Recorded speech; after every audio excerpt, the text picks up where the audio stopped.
The cave in the mountains. The wind was cold, sharp. It cut through Jack's jacket like ice knives. The mountain path was narrow and the sky above was dark with thick alien clouds. He was far from the main camp, too far, and now he was lost. His boots slipped on the wet rock. One wrong step and he could fall down the cliff. He looked around and saw nothing but fog and jagged stone. Then he heard something, not wind, not thunder, a cry, soft, weak, almost like a child. Jack paused. He stood still, holding his breath. The sound came again, a faint whimper from inside the mountain. He moved slowly toward a dark shape in the cliff wall, a crack in the stone, a cave. He stepped inside. The air inside the cave was warmer but full of dust and damp. Jack turned on his flashlight. The beam shook in his hand as he walked deeper, and then he saw her, a figure huddled in the corner. Thin, wrapped in dirty cloth and dried leaves. She had pale purple skin, glowing eyes, and a face full of fear. She clutched something tightly to her chest. It moved. A child. No. Two small children, both with the same glowing eyes. One was coughing. The other was whimpering. Jack raised his hands. "I'm not here to hurt you," he said softly. The alien woman stared at him, breathing hard, ready to defend her babies with her own body. She looked weak, hungry, scared. "I'm human," Jack said again. "Lost. Storm caught me." She didn't reply, but her eyes watched every move he made. Slowly, Jack opened his bag and pulled out a protein bar. He held it out and placed it on the floor between them. He didn't move closer. The children's eyes locked on the food. The mother hesitated, then gently pushed it toward them. The older child bit into it, then shared it with the younger one. The woman looked back at Jack. Her hands were shaking. "Why help?" she asked in broken words. Jack knelt down. "Because no one should cry alone in the dark." She looked down at her children, then back at him. "I'm Jack," he said. She nodded slowly. "Valari." Jack noticed bruises on her arms, old scars on her neck. Her legs were covered in wraps that looked wet from the storm. "You live here?" Jack asked gently. She looked away. Her voice was dry. "Hiding. From who?" "My own kind." Jack's face changed. He looked around the cave again. No signs of tech, no food, just scraps. She had been here a long time. "They want you dead?" he asked carefully. Valari nodded once. Her hand never left her children. "My mate is dead. Clan said I am weak. Children are burden. They left us. To die." Jack's heart ached. He wasn't a hero, he was just a worker from Earth sent to help with mining operations. But this wasn't right. "How long have you been hiding?" he asked. 7 moons, she said quietly. Jack gave her his second protein bar, then a thermal blanket. The older child crawled into his lap without fear. Valari's eyes filled with tears. "No one ever stayed before," she whispered. Jack looked at her closely. She was not a threat. She was a mother, tired, alone, cold. "They called you a burden," he said. "But I see a fighter." The storm outside roared louder. The cave shook a little. Jack looked back toward the entrance. He couldn't leave them here. Not like this. He sat beside them. Valari didn't stop him. The child in his lap leaned against his chest, warm, trusting. In that moment, Jack realized something strange and powerful. He wasn't lost anymore. She was left to die. Jack didn't sleep that night, not because of the cold, not because of fear, but because the alien child had fallen asleep on his chest, and her tiny hand was gripping his shirt tightly, like she was afraid he'd vanish if she let go. Valari, the alien mother, had stayed awake too. Her glowing eyes watched the cave entrance like a frightened animal. She didn't speak much, but when she did, her voice was low, cracked and filled with pain. "They left me," she whispered. "My own people. They took my name, took my home. Then they left me here." Jack didn't interrupt. He just listened. Valari wrapped her arms tighter around her second child, who had begun coughing again. The sound echoed through the stone cave. Each breath from the child was shallow, weak. "My mate," she said slowly, "was a guard, strong, loyal, but he refused the clan's order. He chose me." Jack frowned. "And they killed him for that?" Valari nodded. "No graves on my world. No mercy. They call it cleansing.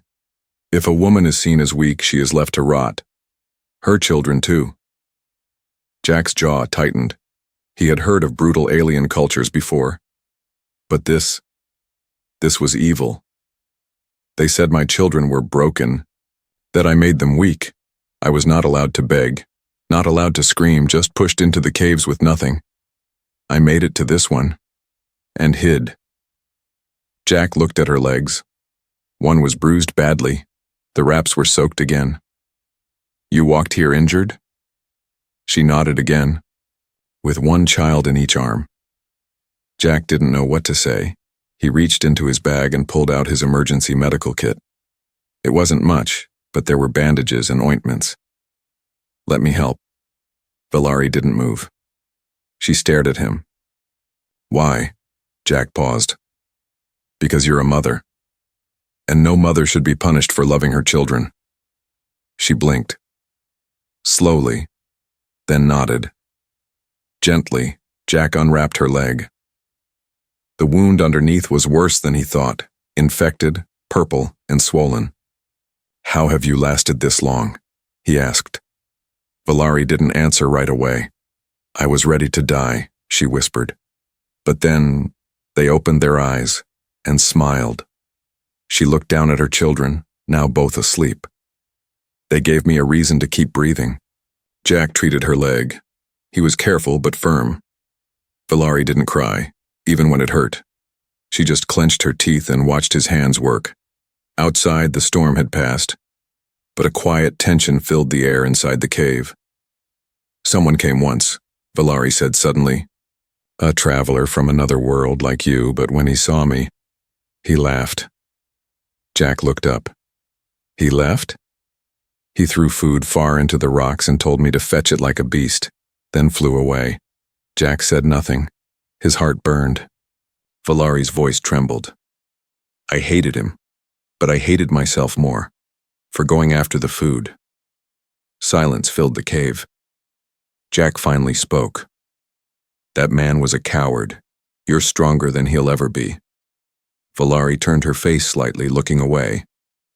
"You're different," she said after a while. "You don't look at me like I'm dirt." Jack smiled faintly. "Because you're not." The child in his arms stirred, opened her eyes, looked up at Jack, and smiled. For a brief second, everything in the universe was quiet. Valari's voice broke that silence. If I don't wake up one day," she said softly, "please save them." Jack looked at her. "Don't say that." "I must. Because you are the only one who stayed." Jack moved closer and wrapped the thermal blanket around her and her children. "Then I'll keep staying." Valari's lips parted in surprise. A breath caught in her throat, and for the first time since the mountain swallowed her world, she cried. Not from pain, not from hunger, but from relief. The hunters are coming. The morning came slowly. Jack stepped out of the cave. The sky above the mountains was red as if the sun bled across the clouds. A strange silence filled the air. No birds, no wind, just the sound of his boots crunching on frozen dirt. He looked around. Nothing moved, but something felt wrong. Inside, Valari sat by the small fire he had made the night before. Her children slept beside her, wrapped tightly in the human thermal blanket. But her ears were up, alert. Her eyes stared at the cave wall, unmoving. When Jack returned, she didn't even look at him. "They are near," she said. Jack froze. "Who?" Valari's voice was cold. Flat. "The hunters." Jack looked toward the entrance again. "From your clan?" She nodded. "The ones who left me to die. They wear bone armor. They ride beasts that track scent. If they find us, they will not talk, only kill." Jack quickly packed up the supplies. He checked his communicator. No signal, no help, no rescue, just him and them. "Can we run?" he asked. Valari shook her head. "My leg is weak. The children cannot walk far. We would not make it." Jack stared at her, then at the sleeping children.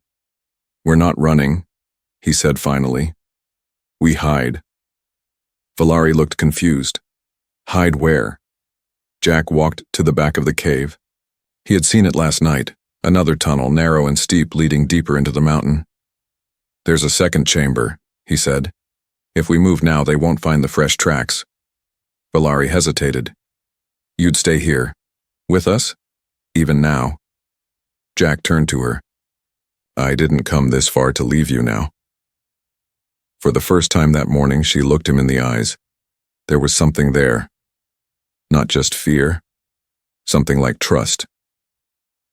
Jack lifted both children into his arms. Valari leaned on him as they moved slowly through the hidden tunnel. The rocks were rough, the air was tight, but the second chamber was real, dry, dark, safe. They huddled behind a large boulder and waited. Hours passed. Then, footsteps, crunching leaves, bones clinking, the snort of a beast. A low growl echoed through the tunnel entrance. Valari gripped Jack's hand. Her eyes were wide with terror. The children stayed silent, as if they felt it too. Jack peeked through a crack in the rocks. 3 figures entered the cave. All wore jagged armor made of white bone. Their eyes glowed orange. Their hands held long, sharp weapons. Behind them, a beast, part wolf, part reptile, sniffed the air. One of the hunters bent down, touched the dirt. "They were here," he growled. "Not long ago." Jack held his breath. The beast sniffed again, closer to the hidden tunnel. Valari whispered something Jack didn't understand. "A prayer?" the hunter growled. "They cannot be far. Spread out. Check the cliffs." They left, but the beast stayed. It stared toward the tunnel entrance, growling, sniffing. Then, a sound. Jack's emergency pack, still by the fire, made a beep, a low battery warning. The beast snapped its head toward the sound, then turned and ran toward the pack. The moment it moved, Jack jumped. He grabbed a sharp stone and smashed the signal device into pieces. Sparks flew. The sound died instantly, but it was enough. The beast snarled. The cave shook as it ran deeper toward the noise. One hunter returned, shouting something in their language. Valari covered her children. Jack stood up, ready to fight. But then, nothing. Silence. The footsteps faded. The beast didn't return. Valari looked at Jack, her chest rising and falling fast.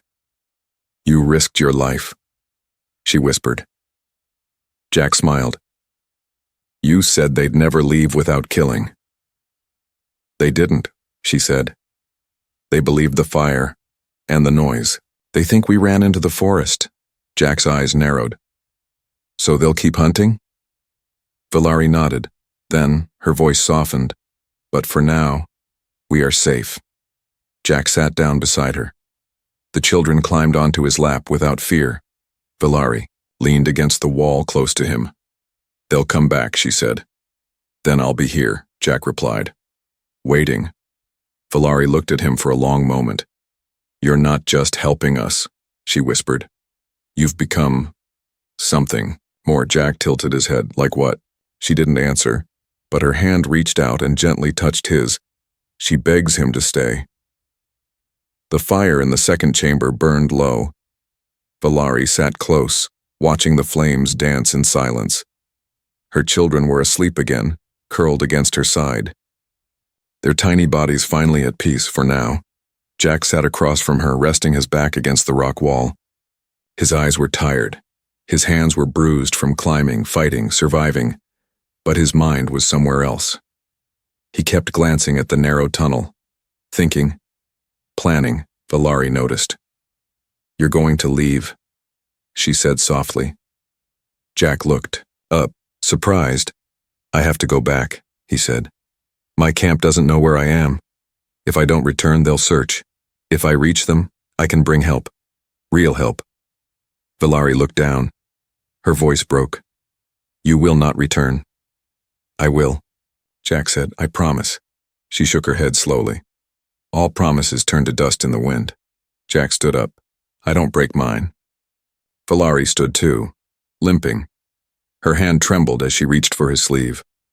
"Please, stay." Her words were soft, but her eyes were full of storm, of fear, of something more.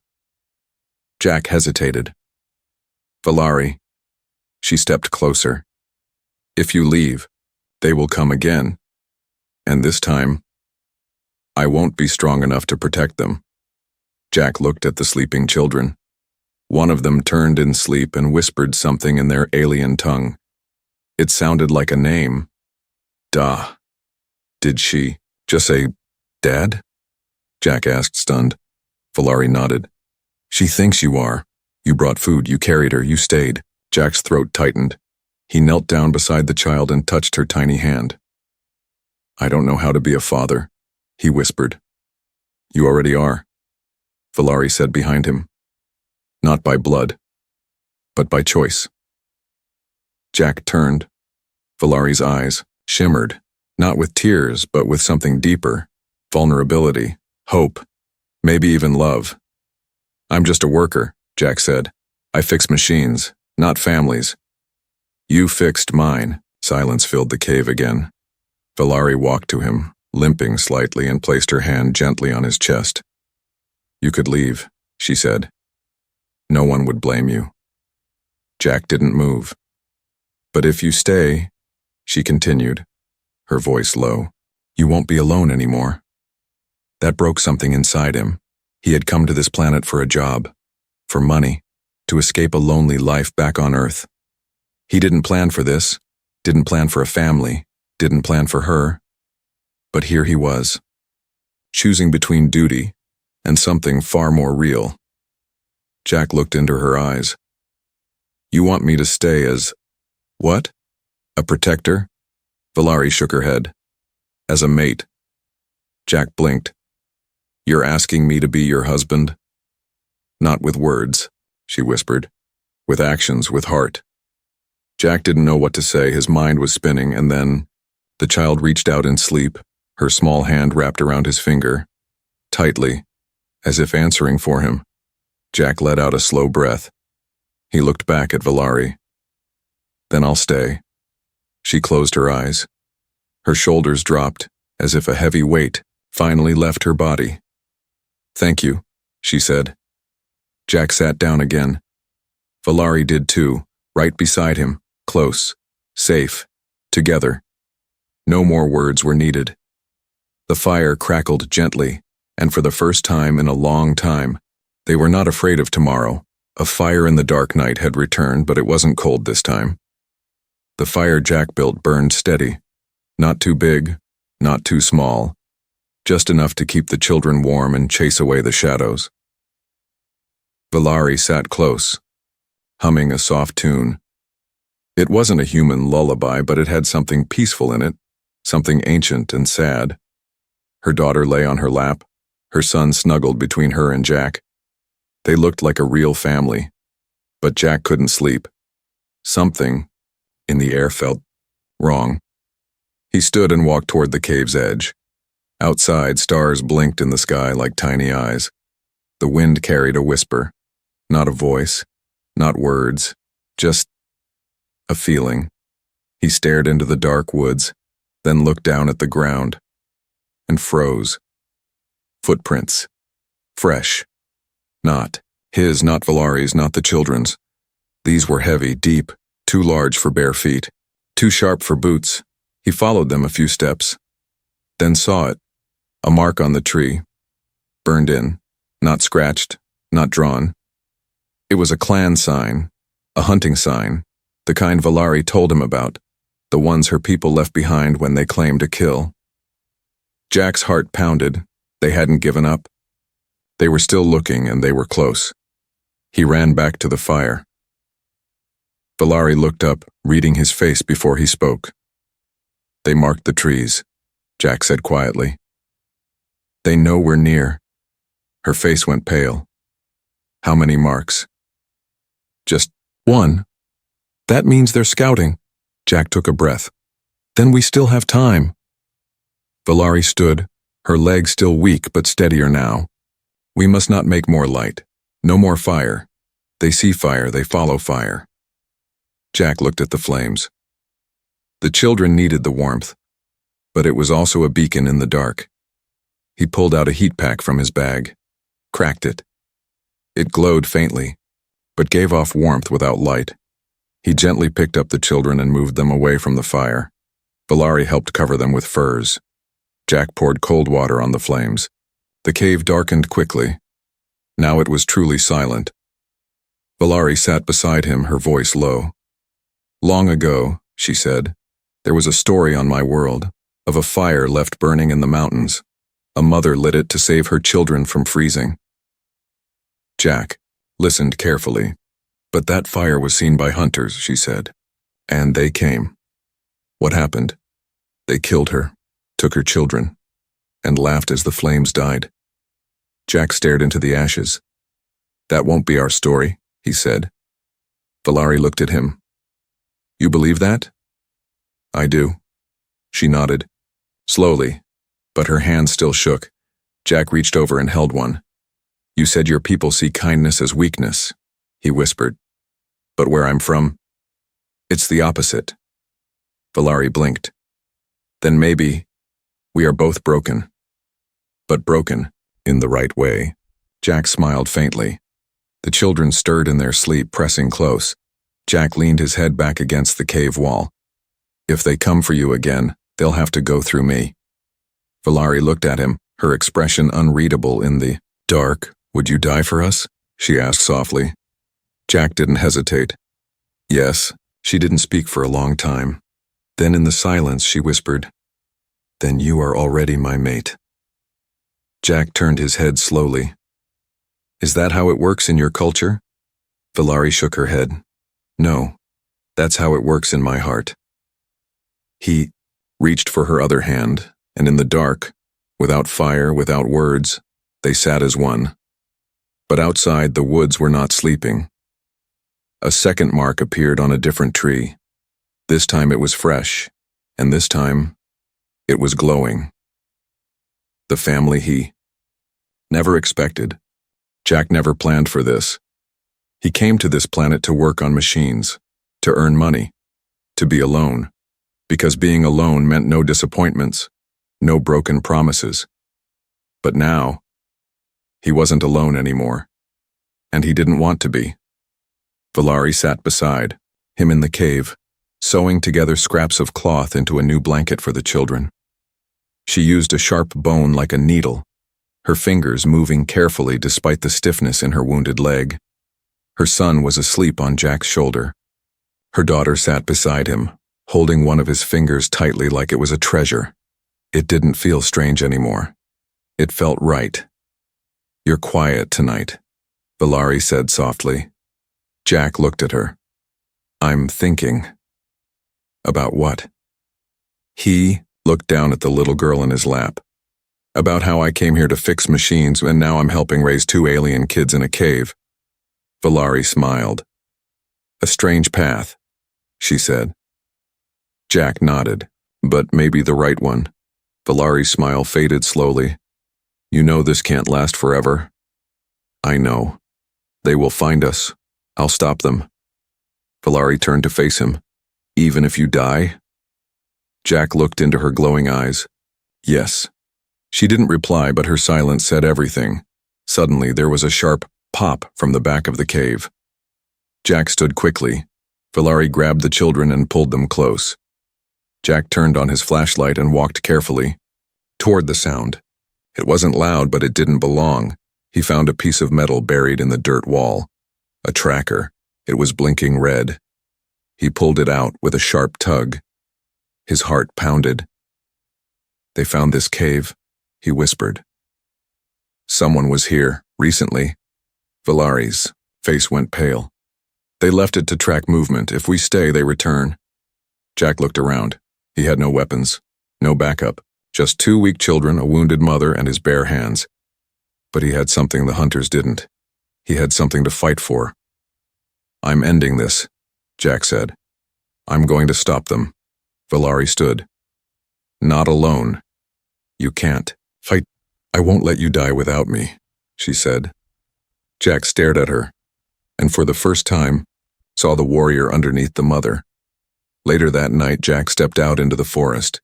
He moved like a shadow, quiet, focused. He had taken the tracker and wrapped it in heat packs and cloth. Now it glowed brightly, like a false signal. He left it in a clearing and climbed a nearby tree. Then he waited. It didn't take long. 3 hunters came. Their armor clinked with every step. One of them scanned the blinking light with a tool. "The signal's moving," one growled. "But I don't see the targets." "They're near. Keep looking." Jack watched from above. He threw a rock far into the trees. The hunters turned at the sound. In that moment, Jack dropped down. He landed behind one, kicked the scanner from his hand. The device broke in a flash of sparks. The hunter roared and swung a blade, but Jack ducked and tackled him into the mud. The others charged. Suddenly, a howl. Something big crashed from the trees. The beast, the same one that hunted them before. But this time, it didn't attack Jack. It charged at the hunters. Valari appeared from the shadows, holding a burning branch. She waved it wildly, shouting. In her language, the beast obeyed her. It slammed into one of the hunters, breaking bone and armor. Jack grabbed Valari's hand. "How?" "I raised beasts before they turned on me," she said. This one remembered. Together they ran. The remaining hunter limped behind, shouting curses, but didn't follow far. The forest grew quiet again. Back at the cave, the children ran into their arms. Jack hugged them both tightly. Valari fell to her knees, breathing hard but alive. Jack looked at the family around him. He had no blood ties, no alien powers, but he had earned something stronger, belonging. And as he sat by the children that night, one asleep on each arm, he finally said the words out loud, "This is my family now." His answer was forever. The storm had passed. The hunters were gone. And still, Jack stayed. Days turned into weeks. He patched the cave walls with stone and mud, turning the shelter into a home. Valari helped when she could, but her legs still healed slowly. Her children followed Jack everywhere, calling him in their soft voices, sometimes Da, sometimes Jock, but always with love. One evening, as golden light poured into the cave, Jack stood outside with Valari beside him. Her hand rested lightly on his arm. "You can leave now," she said softly.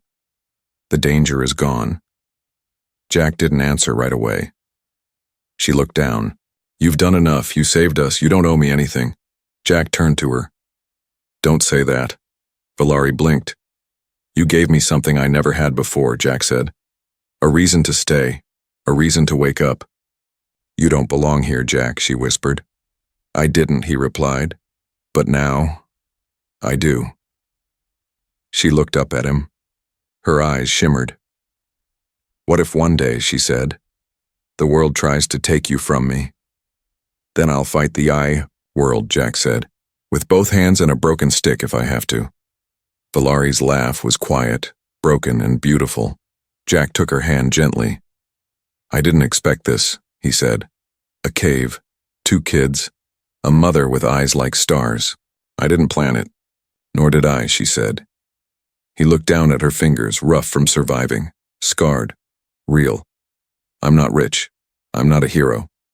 But I'm here," he said. She squeezed his hand. That's all I ever prayed for. Suddenly, a small voice behind them interrupted. Are you married now? Her daughter asked, rubbing her sleepy eyes. Valari blushed. Jack smiled. What do you think? The child giggled. You sleep beside Mama. You fix the cave. You make food. Then yes, Jack said. Maybe we are married. The child ran inside, giggling louder. Valari shook her head, smiling. Children decide everything here. Jack looked at her.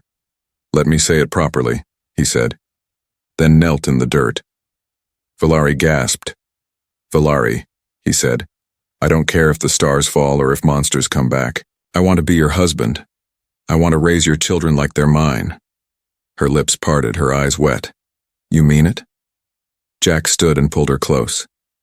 My answer, he whispered, is forever. She buried her face in his chest. For a long time she didn't say a word.